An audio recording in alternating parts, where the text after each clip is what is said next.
अस्सलाम वालेकुम रहमतुल्लाहि व बरकातुहू। दोस्तों, आज एक बार फिर से आपके सामने एक अच्छे वीडियो के साथ में और अच्छे उन्वान के साथ में मैं आपके सामने हाजिर हूँ। मुझे उम्मीद है कि जैसे आपको पिछले वीडियोस पसंद आए हैं वैसे ही ये भी इंशाल्लाह ज़रूर पसंद आएगा। और आपके कमेंट से लग रहा है कि आपको फ़ायदा उसका ज़रूर हो रहा है, आपकी कन्फ्यूजन दूर हो रहा है, आपके सवालात के जवाब आपको मिल रहे हैं। तीनों भी जो वीडियोज़ थे हमारे आखिरी के, उसमें पता चला है। तमाम चीज़ें हो चुकी है, टेट के इम्तिहान हो चुके हैं। कल परसों जो है आखिरी दिन था। अब ज़रूरी चीज़ें मैंने बहुत से वीडियोज़ में बताया है। अगर कोई नया मेरे इस चैनल पर है या आप जो भी मेरे सब्सक्राइबर्स है, आप मेरे प्लेलिस्ट में जाकर चेक कर सकते हैं। इवन कि मैंने 420 वीडियोज़ अपलोड करे हैं ओनली, जिसमें से 80% जो है शिक्षक भर्ती के ऊपर है पवित्र पोर्टल के। ठीक है, इवन कि मैंने शिक्षक भर्ती का इतिहास भी पूरा एक वीडियो में बयान किया हुआ है कि एक्चुअल में जो टैट है आज जिसका नाम, वो सीईटी जब 2008 से शुरुआत हुई तो उसका क्या शुरुआत थी, कैसी शुरुआत थी 2008 में, और क्या रहा था उसका जो है टोटल जो है तजुर्बा बच्चों का। तो आज के इस वीडियो के जरिए, जैसा कि आपने थंबनेल में टाइटल देखा है, कि टॉपिक वाइज मैं बोलूँगा, 4-5 टॉपिक पर आपको बताने की कोशिश करूँगा। जो ओनली बीएड जो है, जिन्होंने 9वीं से 12वीं के लिए अप्लाई किया है, जो सीटेड या टीईटी नहीं है, वो भी खुसूसन मेरा ये वीडियो देखिए। जो सीटेड 2023 है वो भी, और जो ऑलरेडी जो पहली से 8वीं के लिए जिन्होंने अप्लाई किया है वो भी। सबसे पहला टॉपिक जो है, मैं बार बार रिपीट कर रहा हूँ कि डॉक्यूमेंट्स हमारे सिलेक्शन से पहले बहुत ज़रूरी होते हैं। डॉक्यूमेंट्स में मैंने इसके पहले कई बार बताया हूँ, मैं एक बार फिर से जो है रिपीट करने की कोशिश करूँगा, और हो सके तो इंशाल्लाह आपके स्क्रीन पर भी वो चीज़ें जो है, जितने डॉक्यूमेंट्स है वो सबकी सब दिखाने की मैं कोशिश करूँगा। तो सबसे पहली चीज़ आती है, देखो, जब डॉक्यूमेंट्स के लिए जब हम या सिलेक्शन के बाद जब जाते हैं हम, तो तरतीबवार अगर मैं बताऊँ, अगर स्क्रीन पर नहीं भी बताऊँ तो लिख कर भी ले सकते हैं तुम।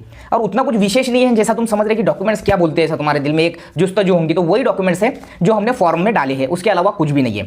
सबसे पहली चीज़, जो सबसे इंपॉर्टेंट चीज़ होती है, वो टैट का फॉर्म होता है। ठीक है, हॉल टिकट वगैरह यहाँ रखने की कोई जरूरत नहीं है। जहाँ तुम्हारा एग्जाम खत्म हो गया वहाँ हॉल टिकट का मामला खत्म हो गया, लेकिन मतलब वहाँ वेरिफिकेशन को नहीं ले जाते, मतलब उठा के फेंक देने का नहीं है अपने को। वो अपने पास कभी इसके लिए याद के लिए या अपने रोल नंबर के लिए रख सकते हैं टैट का फॉर्म पहले नंबर पर। ठीक है, पहले नंबर पर सबसे ऊपर टैट का फॉर्म, दूसरे नंबर पर जो है जो टैट के मार्क्स तुमको पता चलेंगे आगे चल के, उसकी एक जेरॉक्स, उसकी जो प्रिंट आती है वो संभाल कर बहुत ज़रूरी है। मैंने 2017 का तजुर्बा बता रहा हूँ, अपने उर्दू मीडियम के कई बच्चों ने कई चीज़ें जो है संभाल के नहीं रखी, जिनके वजह से उनको बाकायदा, मैं तुमको बताऊँ, मेरे खुद के दोस्त, उनको पुनः जाना पड़ा छोटी सी बात के लिए। तो टैट का जो है ये दो चीज़ें, एक फॉर्म और एक वो जो टैट का रिजल्ट आएंगे प्रिंट उसकी। ठीक है, अब जो तीसरी चीज़ है वो है अपनी लास्ट वाली टीसी, जो लास्ट टीसी होती है अपनी, जहाँ से तुम्हारा एजुकेशन किसका है, बीएड हुआ होगा, किसका डीएड, किसका एमएड, किसका एमए, बीए, जो भी ओपन से हुआ होगा तो वो नहीं, रेगुलर से जो होता वो, तो उसकी लास्ट वाली टीसी, तो वो ओरिजिनल। ठीक है, इसके बाद में आता है 10वीं और 12वीं दोनों के मार्कशीट और बोर्ड सर्टिफिकेट। 10वीं और 12वीं हो गया, दोनों के भी मार्कशीट और दोनों के भी बोर्ड सर्टिफिकेट, ये क्लियर हो गया। इसके बाद में आता है हमारा डीएड का मरहला। तो डीएड में जो है हमारी जो फर्स्ट ईयर सेकंड ईयर की जो एक में जो मार्कशीट आती है ना, फर्स्ट ईयर अलग जो आती है, सेकंड ईयर अलग जो आती है, वो नहीं, फर्स्ट ईयर और सेकंड ईयर जो एक में आती है, टोटल एग्रीगेट जो परसेंटेज आता है वो वाला, वो एक। और डिप्लोमा, जैसा कि भाई कोई डिग्री कर देते तो उसको डिग्री मिलती, लेकिन अपना डिप्लोमा इन टीचर एजुकेशन है ना, डीटीएड या डीएड है, तो अपने को वो डिप्लोमा कंपल्शन है। ठीक है, कंपल्शन है बोल रहा हूँ मैं। अगर वो नहीं बता सकेंगे ओरिजिनल तो जॉब नहीं मिलेगा, ये बात याद रखो। अगर कोई लीगल कारण है तो वो छोड़कर गुम गया वगैरह, डुप्लीकेट मंगाना पड़ी, परीक्षा परिषद से डुप्लीकेट लाना पड़ी, वो तमाम चीज़ें, उसकी भी प्रोसेस मैं बताऊंगा आगे। ये माइग्रेशन वगैरह नहीं मांगते हैं, माइग्रेशन जो अपने को मिलता है डीएड वगैरह में वो नहीं मांगते हैं आमतौर पर। ठीक है, इसके बाद में आती है बात, ये वो लोग हो गए जिन्होंने पहली से 5वीं के लिए अप्लाई किया है 12वीं प्लस डीएड के बेस पे, पहले टीईटी के बेस पे, उनका ग्रेजुएशन वगैरह कुछ नहीं है, उन्होंने इतने ही उनके फॉर्म में उल्लेख करे। फॉर्म में जो उल्लेख करे उतना ही, ज़्यादा का टेंशन लेके फायदा नहीं है। तुम सोच रहे होंगे कि क्या पूरी कुंडली बताना पड़ती क्या आएगी, तो जो तुमने फॉर्म में भरे उतना ही देखते, उसके अलावा नहीं देखते। तुमने पीएचडी भी कर दिए होंगे और वहाँ उल्लेख नहीं करे होंगे तो उसमें कोई ये नहीं। अब बात आती है पहली से 8वीं पर। पहली से 8वीं पर आमतौर पर तुमने डीएड के साथ में ग्रेजुएशन डाले होंगे और तुम्हारा टीईटी या सीटीईटी 2 होगा। ठीक है, ये हो गया। अब ग्रेजुएशन के जो तुम्हारा बीए या बीएससी होगा, जिसके बेस पर तुम्हारा जैसा सिलेक्शन हो कि ना हो, लेकिन तुम्हारे फॉर्म में उसका उल्लेख है, तुम्हारा सिलेक्शन हो कि ना हो, भले ही तुम्हारा पहली से 5वीं पे सिलेक्शन हुआ होगा, छठी से 8वीं पे नहीं हुआ होगा, टीईटी 2 पे, फिर भी तुमने फॉर्म में उल्लेख करे, मतलब तुमको बताना पड़ता। तो वहां पर तुमको बीए के 3 साल के मार्कशीट, उसके बाद में ये सब ओरिजिनल चेक करते हैं, जेरॉक्स तो अलग चीज़ है, वो अपने पास एक उनके पास देनी होती है, अपने पास सबका बंच बना के। ठीक है, बाद में फिर वो चेक वगैरह करके अप्रूव करके अपने को उसका ये करते हैं। हो गया।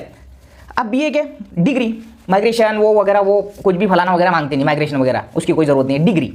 अब ये तीनों के आमतौर पे, जैसा मैं ज़ाती तजुर्बा बोलूँ तो उन्होंने 3 साल में देखा है कि जो मार्क्स की कंडीशन होती है, बहुत गौर से सुनो, जो जब तुम छठी से 12वीं के ऊपर सिलेक्शन तुम्हारा होता, छठी से 12वीं एज ए सब्जेक्ट टीचर अगर तुम्हारा सिलेक्शन होता है तो हाँ, अगर पहली से 5वीं पे हो तो कोई मायने नहीं रखते उसके परसेंटेज। तो ओपन के लिए 50% की शर्त होती है, कहाँ पर, ग्रेजुएशन में, बीएड में नहीं, ग्रेजुएशन में। और कास्ट के लिए 45% की। ईडब्ल्यूएस कैटेगरी जो ओपन से अपने जो बिलोंग करते हैं, जो ईडब्ल्यूएस वाले हैं, उनको भी 45% की शर्त होती है। ओके, अब इसके बाद में जो स्टेप जाती है वो जाती है ऐसे लोग जो ओनली बीएड है, जो डीएड नहीं है, जिन्होंने छठी से 10वीं के लिए अप्लाई किया है। अगर वो सीटेट या टीईटी 2 है, अब मैं टीईटी बोलूंगा तो वो सीटेट समझ लेना, और सीटेट बोलूंगा तो टीईटी बार बार उसमें रिपीट करना, सीटेट टीईटी जरूर। सीटेट 2 है और बीएड है ओनली, जिनका डीएड नहीं है। अब इस बात को मेरे गौर से उनको सुनना होगा, अपने दिमाग में बिठाना होगा। तुम लोग फिलहाल में जो डीएड नहीं है, ओनली बीएड है, बीएससी बीएड, बीए बीएड जो भी होंगे, जिन्होंने छठी से 10वीं के लिए अप्लाई करे और सीटेट 2 होंगे, तो अगर वो सीटेट 2 नहीं होंगे, पास नहीं हुए होंगे, तो वो 9वीं 10वीं के लिए एप्लीकेबल है। तो उनके लिए डॉक्यूमेंट्स में जो बीएड होता है, बीएड, अब जो तुम बोल रहे कि हम पहले से 5वीं के लिए एलिजिबल है क्या, तो तुम फिलहाल में आज के कंडीशन में, आज के तारीख में कोर्ट मैटर की वजह से एलिजिबल नहीं है पहली से 5वीं पर। फाइनल डिसीजन, फाइनल जो चीज हुई है वो पता अभी तक चली नहीं है। जिस वक्त में गवर्नमेंट ऑफ महाराष्ट्र का शिक्षण विभाग, परीक्षा परिषद जो हमारे एग्जाम कंडक्ट करके सिलेक्शंस लेता है, वो जब उसको ये चीज जब वो कोर्ट से आकर फाइनल होगी तब वो अनाउंस कर देगा। फिलहाल में आप 2017 से महाराष्ट्र में, 18 से जो केस चालू है, या इंडिया में सुप्रीम कोर्ट में जो ब्रिज कोर्स की केस शुरू है, उसकी बिना पर आज आप महाराष्ट्र में फिलहाल में पहली से 5वीं के लिए एलिजिबल नहीं हो। आप छठी से 8वीं के लिए एलिजिबल हो, आज के तारीख में बोल रहा हूं मैं। कमेंट में ये ज्यादा मत पूछो सर कि उसने ऐसा, मैं ये मेरी बात बता रहा हूं जहां तक मुझे मालूमात हुई है, मैं आपको इन्फॉर्मेशन को दे रहा हूं। छठी से 10वीं के लिए एलिजिबल है, लेकिन छठी से 8वीं पर आने के लिए आपको, जैसा कि अगर तुम बीए बीएड है तो तुम्हारे वो बीएड के बेस पर तुम्हारा सिलेक्शन नहीं है, एक्चुअल में सिलेक्शन तुम्हारे ग्रेजुएशन के कॉम्बिनेशन पे है। तो ग्रेजुएशन में तुमको वहां अब तुम्हारा सिलेक्शन छठी से 10वीं पर हो रहा, तो अब तुम्हारे ग्रेजुएशन में 50% मार्क होना जरूरी है ओपन के लिए, और 45% वो जुड़ाकर देखते। मैं ये बोल रहा हूं, इवन के जिनका सिलेक्शन नहीं हुआ उनके भी जुड़ा, लेकिन उनको मायने नहीं है। छठी से 10वीं पर जब होता तो ग्रेजुएशन के मार्क 50% है क्या देखते हो, कहां पर, एग्रीगेट, पूरे एग्रीगेट मिलाकर देखते हैं। तो यहां पर बीएड का मेथड वगैरह वगैरह ये चीजें यहां मायने नहीं रखता, छठी से 8वीं पर, छठी से 8वीं पर बोल रहा हूं मैं। ओके, तो ये चीज है। ब्रिज कोर्स की केस अगर पक्ष में आई आप लोगों के बीएड वालों के, तो आप जीते, यानी कि आप इन है। और अगर आपके खुदा ना खास्ता पक्ष में नहीं आई तो डीएड वाले जीते, उनके पक्ष में गई, आप 1 से 5 पर नहीं आ सकेंगे। 2 ही चीजें होती है इसमें ज्यादा जंबलिंग होने की जरूरत नहीं है। ये वीडियो में तुमको 1000% में गारंटी से बोल रहा हूं कि ये चीज समझ गई होंगी। इसके पहले मैंने कई बार बताया, मतलब हमारी जैसा ये आदत ये है कि हम जिस चीज़ को, जिस उर्दू मीडियम के लिए अपना स्पेशली चैनल गाइड करता है, बाकायदा मराठी वाले विजिट करते हैं अपने चैनल को, तो तुम नहीं देखते तो वो अलग बात है, ठीक है। तो उसमें ये चीज़ है।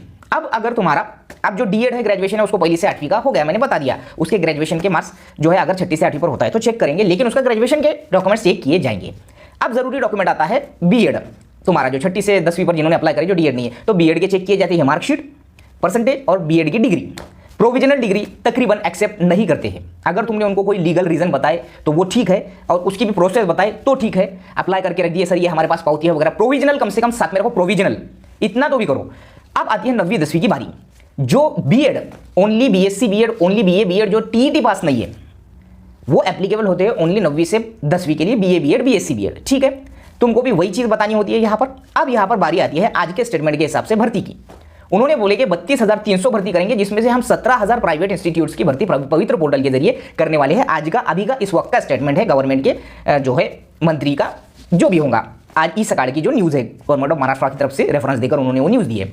तो 17,000 में, अब मैं यहां बोल रहा हूं कि जो उर्दू मीडियम मेरा ये वीडियो देख रहे हैं, तो उर्दू मीडियम में प्रॉब्लम एक चीज की है कि माइनॉरिटी इंस्टीट्यूशंस के लिए, या मराठी मीडियम में भी कई माइनॉरिटी इंस्टीट्यूशंस है, उनको पवित्र पोर्टल लागू नहीं है बाय द रूल। अगर मैं बात करूं तो वो अपलोड जगह करते नहीं है। अब आर्ट्स वाले की बात आई, बीए बीएड, तो उर्दू रहता, हिस्ट्री रहता, जो भी रहता, और ये उर्दू मीडियम में रहता स्पेशली, तो यहाँ पर चांसेस बहुत मिनिमम से मिनिमम होते हैं आर्ट्स फैकल्टी और भाषा वालों के लिए, सोशल साइंस और भाषा उर्दू मीडियम के लिए, कि 9वीं से 10वीं की या 9वीं से 12वीं की वैकेंसीज आए। ये बहुत, मैं एकदम क्या बोलेंगे उसको, सटीक बात कर रहा हूँ और हमेशा से बोलते आया हूँ। छठी से 8वीं पर भी और छठी से 10वीं पर भी आर्ट्स फैकल्टी और भाषा फैकल्टी के जो होते हैं उनकी वैकेंसीज के बड़े प्रॉब्लम होते हैं। अगर मैं ऑन ड्यूटी बात करूँ तो प्रमोशंस में भी यही लोचा है, यानी कि जो वैल्यू है आर्ट्स की साइंस के सामने, ऑन ड्यूटी भी कम है। अगर मैं अपना एक्सपीरियंस की बात करूँ या अपने मुशाहिदे की बात करूँ, और पवित्र पोर्टल के अपलोडिंग में भी वही है। तो 9वीं से 10वीं में तुम्हारी अगर आ गई, ऑप्शंस आ गए, तो बिल्कुल डालो, इसमें कोई शक नहीं है। अब बात आती है बीएससी की। ऐसे स्टूडेंट्स, ऐसे अपने बच्चे जो उर्दू मीडियम है और वो बीएससी कर चुके हैं। बीएससी चूंकि इंग्लिश मीडियम में होती है, बीएड भी जनरली इंग्लिश मीडियम में कोई कर लेता है, कोई हिंदी में, कोई उर्दू में, उसका कोई लोचा नहीं है। तुम बीएससी होने की वजह से, एक तो तुम्हारा बीएससी मेन सब्जेक्ट मैथ्स होगा, फिजिक्स होगा, केमिस्ट्री होगा, बायोलॉजी होगा, ठीक है। अगर तुम सीटेट पास है तो तुमको सीधे सीधे, तुम चाहे बीए बीएड हो, बीएससी बीएड हो, सीटेट पास है तुम, तो नीचे के ऑप्शन आ जाते हैं 6ठी 7वीं 8वीं के। सब्जेक्ट टीचर छठी से 10वीं पर 12वीं पर लागू होता है। अब यहाँ पर तुमको ऑप्शन आते हैं, तुम्हारा भले ही 10वीं 12वीं उर्दू मीडियम हो, तो जो ऑप्शन आते हैं तुमको, जो इंटरव्यू और विद इंटरव्यू वालों के आते हैं, विद इंटरव्यू और विदाउट इंटरव्यू वालों के। जैसा कि ऐसे भी इंस्टीट्यूशंस के आते हैं प्राइवेट के, जो ओनली तुम्हारे टेट के मार्क्स के बेस पर लेते हैं, तुमको तुम्हारा सिलेक्शन करते हैं 9वीं 10वीं पर। अदर मीडियम भी बोल रहा हूँ मैं, ठीक है। जैसा कि इंग्लिश मीडियम और मराठी मीडियम में जो साइंस और मैथ्स पढ़ाया जाता है वो इंग्लिश में पढ़ाया जाता है आमतौर पे, तो वो आ सकते हैं तुमको। उर्दू मीडियम के तो आएंगे, लेकिन उर्दू मीडियम में प्राइवेट इंस्टीट्यूशंस के नहीं आएंगे, क्योंकि उनको लागू नहीं है। अगर वो माइनॉरिटी दर्जा प्राप्त संस्थान नहीं है तो, सॉरी है तो, अगर वो नहीं है तो वो अपलोड कर सकते हैं। जिनको माइनॉरिटी का दर्जा प्राप्त है वो पवित्र पोर्टल में उनको डालना कंपल्शन नहीं है।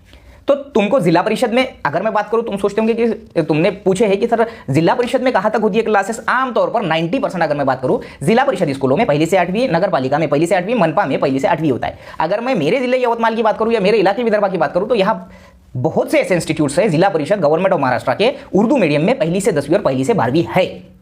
यवतमाल जिले में 6 से 7 इंस्टीट्यूट आज भी 1 से 10वीं जिला परिषद के हैं। अगर मैं अमरावती की बात करूं तो यहाँ भी 8 से 10 है, ऐसा मैंने सुना है। तो बहुत बड़ी बात है ये उर्दू मीडियम के इंस्टीट्यूशंस होना जिला परिषद के। नगर पालिका में होते हैं नियर अबाउट 1 से 8वीं, और महानगर पालिका में 1 से 12वीं के भी उर्दू मीडियम होते हैं, लेकिन प्रमाण बहुत कम है, मुझे उसका कुछ आइडिया नहीं है। मैंने सिर्फ यवतमाल और अमरावती की बात बताया, ऐसे और भी हो सकते हैं। तो तुमको वो ऑप्शन आ सकते हैं अगर वो रोस्टर और बिंदु नामावली क्लियर होगा तो। 2017 की बात अगर मैं करूं तो जिला परिषद पर यवतमाल डिस्ट्रिक्ट में 2 साइंस की और मैथ्स की वैकेंसी आई थी, या 3 साइंस की और 1 मैथ्स की उर्दू मीडियम में जिला परिषद यवतमाल में 9वीं 10वीं पर, ठीक है। इसके अलावा 11वीं 12वीं पर उर्दू मीडियम में कहीं तो भी कोई तो भी नगर पालिका है, शायद मंगरूलपीर वगैरह कहीं तो भी वो आई थी, केमिस्ट्री की थी या कुछ तो भी थी, वो ऐसे बहुत कम लेवल पे आती है, बाकी तो नहीं आई थी ज़्यादातर, ठीक है। लेकिन बीएससी एमएससी होने की वजह से अदर मीडियम के भी ऑप्शंस आते हैं। तो यहाँ पर तुमको अवॉइड करना है विद इंटरव्यू को। विद इंटरव्यू के अगर मेरे हिसाब से अगर तुम इंटरेस्टेड नहीं है तो विद इंटरव्यू वाले के ऑप्शन भी डालो मत। अगर तुमको जरूरत है तो बिल्कुल तुम डालो। तो विद इंटरव्यू और विदाउट इंटरव्यू, तो पहले टारगेटली तुमको करना है with interview, without interview. Without interview में टेट के बेस पे तुमको जिला परिषद, नगर पालिका, महानगर पालिका, अनुदानित 100% अनुदानित, 80% अनुदानित प्राइवेट इंस्टीट्यूशंस के सबके ऑप्शन आते हैं, वहाँ तुम्हारा selection only on without interview TET के मार्क्स पर हो जाता है। यहाँ तुमको डॉक्यूमेंट्स वही लगते हैं जो मैंने पीछे बोला, ग्रेजुएशन और बीएड के डिग्री और जो भी तुम्हारे मार्कशीट होते हैं वो टोटल। अब यहाँ अहमियत होती है तुम्हारा खास बात कॉम्बिनेशन में 9वीं से 12वीं पर, कि भाई तुम्हारा जो बीए में है वही तुम्हारा जो है मेथड है क्या, ये यहाँ मेथड मायने रखता है, 8वीं तक नहीं रखता है। तो वो भी चीज़ बहुत जरूरी है। और तुमको परसेंटेज तो जरूरी है, 50% और 45%, जैसा मैंने बोला। 11-12 की अगर मैं बात करूँ तो डॉक्यूमेंट में तुमको पीजी लगता है, पोस्ट ग्रेजुएशन जो लगता है, तो उसकी मार्कशीट और उसकी डिग्री। अब तुम्हारा एमए बीएड है या एमएससी बीएड है, कोई एक होगा, तो तुम्हारे सब्जेक्ट के हिसाब से तुम्हारे जो है तुमको प्रेफरेंसेस आते हैं। 11वीं 12वीं पर अब मैं बोल रहा हूँ कि जो उन्होंने बोले हैं कि 17,000 प्राइवेट की भर्ती करेंगे, तो अच्छे खासे ऑप्शन आएंगे विद इंटरव्यू के भी और विदाउट इंटरव्यू की। वही डॉक्यूमेंट्स रहेंगे, डॉक्यूमेंट कुछ खास नहीं रहेंगे। अब बारी आती है अगली किसकी, डॉक्यूमेंट्स में तुम्हारे सीटीईटी या टीईटी की। ये डॉक्यूमेंट्स होते हैं इसके बाद में, पोस्ट ग्रेजुएशन तक हो गया। अब आते हैं सीटीईटी या टीईटी के, ये दोनों भी अगर है तो दोनों ओरिजिनल और उसके साथ जेरॉक्स की सेल्फ अटेस्टेड के साथ। अब आता है डोमिसाइल सर्टिफिकेट या अधिवास प्रमाण पत्र, जिसको हम महाराष्ट्र में हम रह रहे हैं इसका। उसके बाद में आता है नेशनलिटी की जरूरत नहीं है, कोई खास कुछ उसकी ये नहीं है, तुम सिर्फ महाराष्ट्र के रहवासी है, उसका भी आदिवासी प्रमाण पत्र है तो बहुत है। तुमको यहाँ रहवासी कोई राशन कार्ड वगैरह ये मांगता नहीं यार, ये चीज़ें सोचो मत, तुम ज़्यादा ही सोच लेते। तो रहवासी दाखिला काय को मांगेंगे, तुम जब महाराष्ट्र के आदिवास है तो उसमें कोई शक ही नहीं है कि तुम कहाँ रहते, तुम्हारे क्या घर का एड्रेस थोड़ी, वो घर नंबर थोड़ी मांगेंगे, आधार कार्ड है सब है। तो ये चीज़ें, नेशनलिटी नहीं लगती, कास्ट सर्टिफिकेट लगता है, ईडब्ल्यूएस प्रमाण पत्र लगता है, महिला आरक्षण प्रमाण पत्र लगता है। ये तमाम चीज़ों के अलावा ज़्यादा कोई हेडेक होता नहीं है। अब बारी आती है आईडी प्रूफ्स की। इलेक्शन कार्ड, जिसको हम वोटर आईडी बोलते हैं, वोटर आईडी, आधार कार्ड और पैन कार्ड, ये तीनों में से एक भी रहा तो अच्छा है, और तीनों भी रहे तो भी अच्छा है, वो कोई मायने नहीं रखता।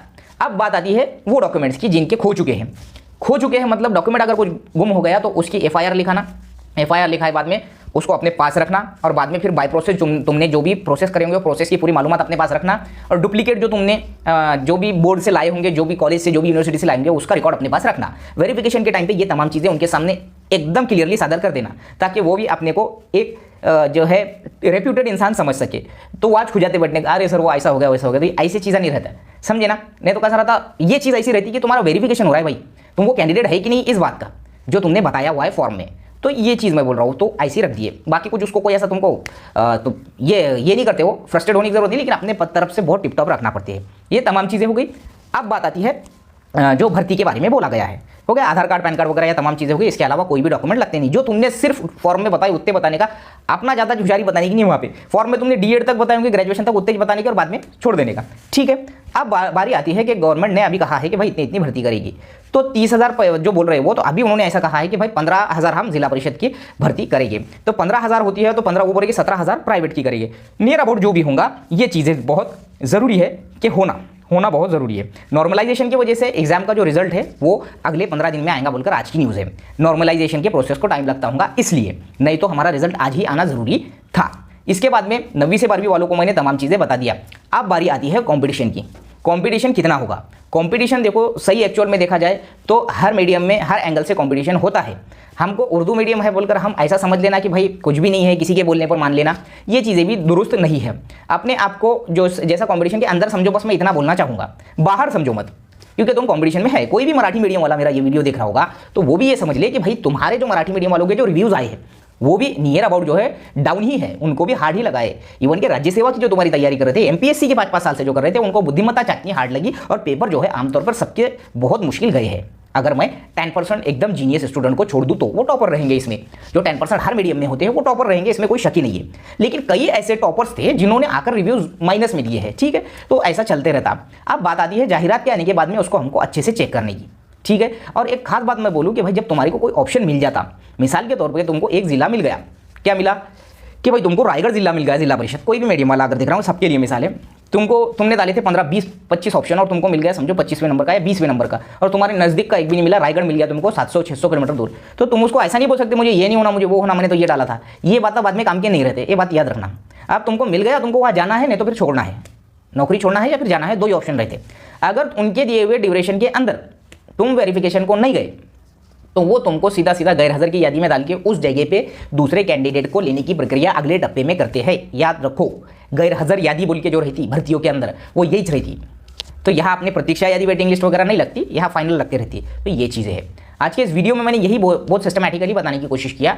वैसे आपको ये वीडियो कैसा लगा, इस वीडियो के जरिए आपको क्या क्या पता चला, ये तमाम चीज़ें आपको मुझे ज़रूर कमेंट बॉक्स में बताना है और ज़्यादा से ज़्यादा शेयर करने की आपको कोशिश करना है।